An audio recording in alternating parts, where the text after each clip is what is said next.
جی بالکل، خبر شامل کرتے ہیں لیاقت پور سے۔ شہدائے پولیس کی قربانیوں کو ہمیشہ یاد رکھا جائے گا اور ان کے ورثاء کو کبھی تنہا نہیں چھوڑا جائے گا۔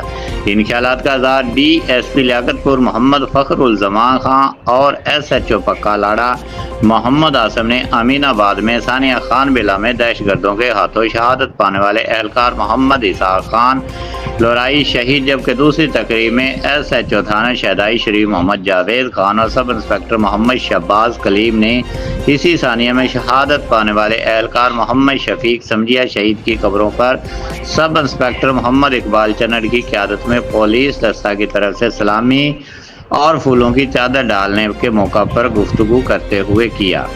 انہوں نے کہا شہدائے پولیس کی عظیم قربانیاں محکمہ کے لیے سرمایہ ہے۔ شہدائے پولیس نے عوام کی جان و مال کے تحفظ کے لیے اپنی جانوں کا نذرانہ پیش کر کے ہمیشہ کے لیے امر ہو گئے۔ ان عظیم قربانی کو ہمیشہ یاد رکھا جائے گا۔ اس موقع پر انہوں نے شہدائے ورثاء کو عید مبارک دی، محکمہ کی طرف سے تحائف پیش کیے۔ اس موقع پر شہدائے ورثاء پولیس اہلکار، سماجی شخصیت محمد اسحاق کنو، محمد طارق خان، راجہ محمد عمران، محمد احمد، محمد زیب، امیر حمزہ، عبدالغفور، علی رضا، محمد اصغر، شفیق محرز، شفیق وغیرہ موجود تھے۔